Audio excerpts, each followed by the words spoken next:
Hi guys, it's Steph from IDRIVEACLASSIC, and today I'm back in possibly one of the biggest things I've ever driven. It's called a Freight Rover. I don't know too much about it, but we're going to go on a journey of discovery together. It's a commercial vehicle from the 80s. It's a pickup truck. It's pretty cool, and it seems to have the same pedals and dash as the Metro. So thumbs up from me. So in this video today, I'm going to show you around the outside of the car, show you on the inside, vehicle, show you on the inside of the vehicle. I'll show you the back so you can see how the pickup bed is. I'm going to show you under the bonnet as well, and I'm going to show you around the inside, especially going to show you this dash as well. It's one of my favourite things. Now, I think it's high time that we started having a look around the car.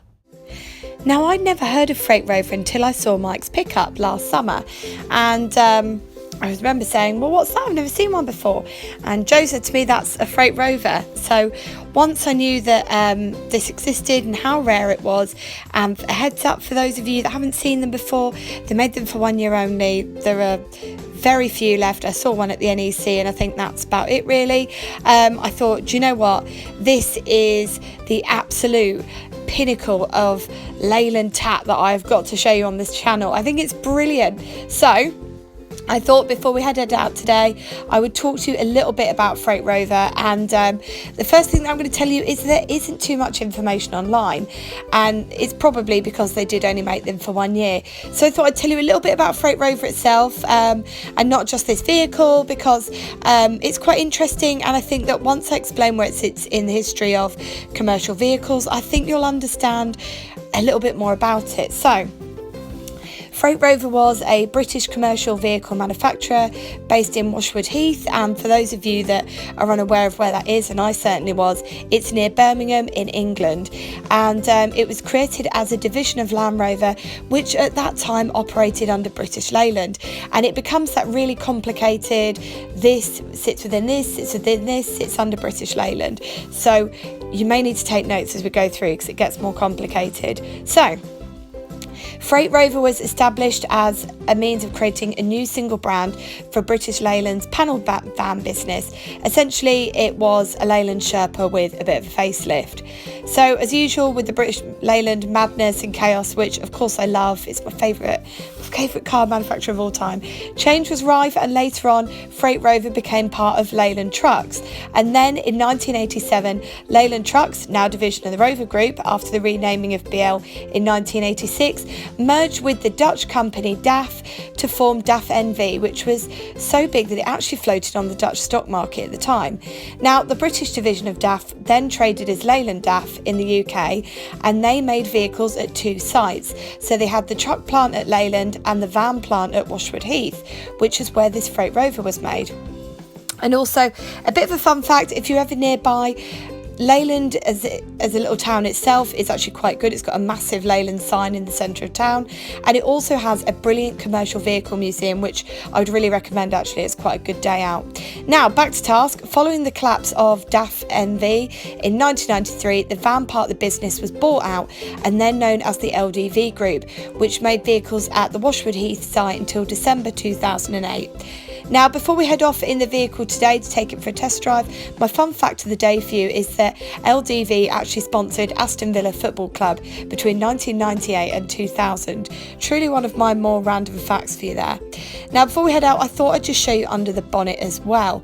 Now, you're probably going to be having a look and saying, well, it doesn't look like it was originally that navy blue colour. No, it wasn't. It's been resprayed, and it's to match Mike's Anglia, which basically he uses this for just transporting the Anglia about just for his hobby of racing. So that's great.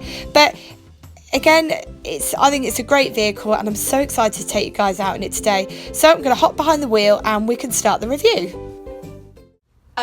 Probably should just apologise for my beehive as well in this video, because I know that it looks absolutely crazy today, but as you can probably see, it's super windy outside, and my hair is usually the first casualty. So as always, I'm going to start the vehicle up so you can hear how she sounds. Personally, I think it's quite quiet for this type of vehicle, so just have a listen and then you can tell me what you think. So we turn the key. Weirdly, none of the lights have come on, none of the warning lights at all, which I find quite strange, but there we go. Then we do another click, warning lights come on. You can hear just a gentle ticking. Now the only warning lights that are coming on, so I'm just going to scoot the camera in so you can come and have a look at this dash. So you can see just there you've got the oil and the battery light coming on, so that's great there. And then let's get us started up. So without delay, pull the camera back round and we'll get this amazing Freight Rover started up. So in my opinion, it sounds absolutely incredible. Now it's time to buckle up, take you out on the road and talk to you a little bit about how the driving experience really is. Now I wanted to show you how this gearbox is, because some people ask me, how's the gearbox? You know, you talk about how easy it is to use. Well, let me show you on this. So foot down on the clutch, and then I'm going to show you as we go into gear. So we go into first, we go into second. As you can see, that's really smooth. Come over, we go into third, we go down into fourth, and then give it a bit of a jimmy over and you're into fifth there. Now reverse is on a lift. It's a little bit like dual actually, so it's straight across, lift it up and back into reverse. And so today is my first drive in a commercial vehicle. Now it couldn't be a commercial vehicle unless I went for something British Leyland for my very first test. And already I know that I'm in a British Leyland vehicle because there's little things that give it away. So as you know, I'm a big Metro fan, and the first thing I noticed when I got in this car was that the dash panel here matches my friend's Metro ARX. I mean, how crazy is that? It's one of those very British Leyland things that they would just pick things off different cars, off different parts bins, and start mixing them up. So it weirdly, although I've got a hell of a lot behind me, all set up ready to tow a vehicle, I don't actually feel like I'm too far away from the norm, because everything that I'm looking down at feels perfectly at home for me. It feels very Metro-ish, if that was a correct term to use, and I'm thoroughly enjoying it. Now I have nothing to compare this to, so I can't say to you it's less smooth, or you know, it's more clattery, or it's louder than something similar of a similar age. In fact, it's been a unique experience, that this is something I've never done before. So I'm really enjoying it, but it is quite strange. The bigger steering wheel makes it feel almost like they've sized it up correctly. So I don't feel like I'm driving around on a very small steering wheel. I feel like everything's quite well in proportion. I mean, it feels like there is no suspension in it at all. I'm clattering around. Everything feels it feels quite basic, to be honest. But again, it's that 80s moulded plastic dashboard in a slightly coherent matching trim. It's the elements of like browns and blacks and stuff like that. I mean, I actually really love it, and it's so nice to take out something that's A, different to show you all, and B, something that I've never done before. But because actually, as I sit here, I've got really good visibility down the bonnet.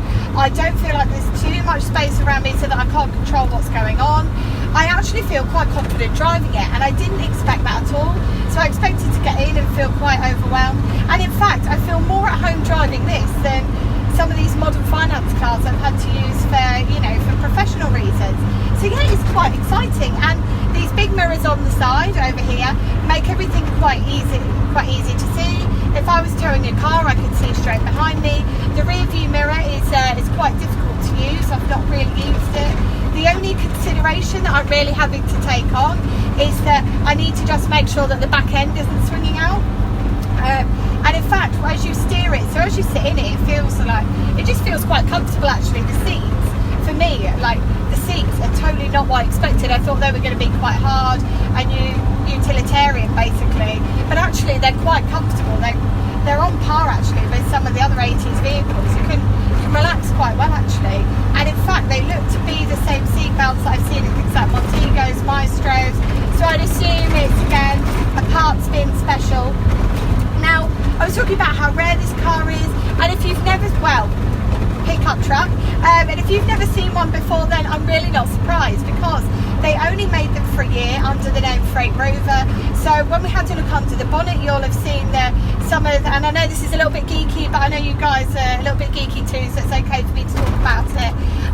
When we looked under the bonnet, you'll have seen there was an element of it stickered up, and it was stickered up Land Rover, Range Rover and Freight Rover. But they quickly did away with the Freight Rover name actually, and it became, I believe, LDV. So, which is a shame really, because I think, you know, it's that idea that Rover carries a weight of quality and reliability, and so they obviously wanted to take that and put that into a commercial vehicle to help sell. Just a bit of a branding trick really. But yeah, it's totally not what I expected at all. It's a bit strange. It's a bit strange being in something so big. It's strange knowing I've got an awful lot behind me that I'm responsible for, and the handling leaves something to be desired. But overall, actually, it's a nippy little thing. The owner of the vehicle, Mike, tells me that when towing, you can still get up to a decent speed with it. You're not slowed straight down, so you may notice that I'm not going at a great speed today. I'm only going at 50 miles an hour. But for me, I think when you're out test driving a vehicle, you don't want to hammer it, because you don't need to hammer it. It's not your own car to hammer. So yeah, it's I can't get over what a weird experience it is. I've never driven anything like this before, and I'm actually quite enjoying it. Now, as you probably guessed when we were having a look around the inside of the car, this isn't a vehicle that's awash with mod cons, and in fact it's quite stripped back, which I guess for just a works vehicle, I guess you wouldn't expect this to have much of a shelf life either, because of the way it'd be used, the fact it'd be hammered, it would have high mileage, so it would be pretty much, you know, what can you get away with putting inside. So you may have noticed when we were looking around, there's a silver switch just over here, and that's for an LPG conversion, which is no longer connected, it's back on petrol, and apart from that, it's very, very basic. So you've pretty much got all the stuff that you would have had, I think, in your Metro. So you've got things that, I mean, you have got a radio, small mercies, I guess, when you're doing hundreds of miles every week. You've got a 2-speed fan, so hot and cold, and most of the panels actually are just blanked off as I drive. It's very basic. You have got fog lights. I guess for this it would be a bit of a prerequisite, because you'll be driving in all weathers. You've got hazard warning lights, and you've got a choke as well. Now all your facilities here on your indicator store are just exactly the same as your Metro. So if you've seen a Metro, you've been in one, they're pretty much exactly the same way. You just flip this to put your lights on. You've got your horn. It's actually a horn with a bit of authority, so as I said, I want to start getting more horns in videos, so let's give this a blast while we're not near anybody. Actually, I lied, it's pretty puny. But yes, I've thoroughly enjoyed driving this. It's been certainly been an experience. It's been something very different to what I'm used to, and I think it's something that you probably won't see again, because I believe there's only a few left. I saw one bizarrely in the NEC car park last year, the NEC Classic Car Show, but other than that I've never seen one before.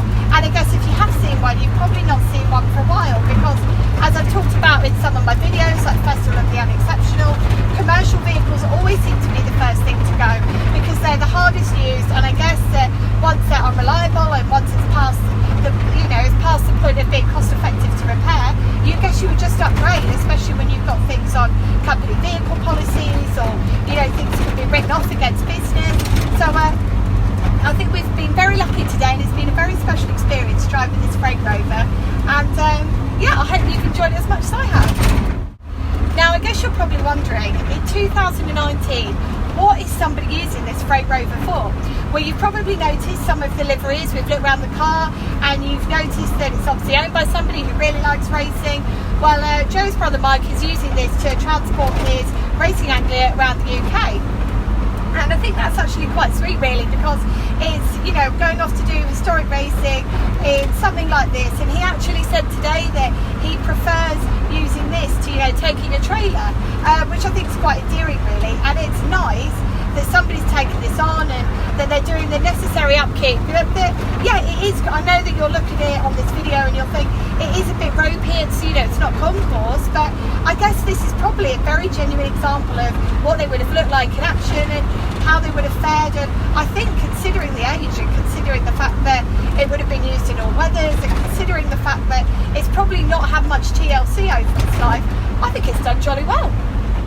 Now, one of the things that, I've said this is a bit clattery, and as you can see me jumping around in the seat, the suspension is a bit wild, but one of the things that I will give this vehicle absolute top marks for is the spatial awareness. I mean, I have such a good sense of how big this vehicle is in terms of what's in front of me and to an extent what's behind me. And I don't think it would take me much if oh goodness, that's a suspension in action there. I don't think it would take me much in practice to actually get used to driving this and driving it quite confidently. I think it's got really good visibility. So I mean, you've not got massive areas of, you know, blind spots. You've got your big mirrors, so you can see what's going on, and it's good fun, and I'm enjoying it. And honestly, I know this sounds really silly, but I didn't expect to enjoy it. I thought it was going to be one of those bonkers drives that I've done. But yeah, it's popped right out of the bag, and it's surprised me. And it's also meant that I've been able to show you guys something British Leyland that you totally weren't expecting. I wasn't expecting to love. And yeah, I'm going to give it top marks for what it is and what it's set out to achieve. Guys, I am so sad, but I'm going to go and give the keys back to Mike now. We've only been out for an hour or so, but it has been absolutely superb. It's been really good fun. I've been very surprised, so let me tell you why I've been surprised. I've been surprised at things like the fact that it was basically a metro staring me in the face as I drove along today. The gearbox was undoubtedly very smooth, and the seats as well were very comfortable. So actually, it was quite a comfortable little drive, and I also felt that the visibility was, well, it was unmatched, to be honest. So it was brilliant, and had some great spatial awareness. Now, it's time for me to stop chatting to you. I've got to go and drive this back now to Mike. It's been such a good afternoon, so thank you very much, Mike, for lending me this vehicle, because I think that a Freight Rover, although only made for 1 year, deserves its place in the British Leyland Hall of Fame, because it's really good fun to drive. It's a funny little thing to see in a car park, and at the same time it's functional too. You can't ask much more than that. Now, if you've not already subscribed to my channel, don't forget to hit subscribe, because new car videos go up every Wednesday and every Sunday. Now, until next time, take care and drive safely.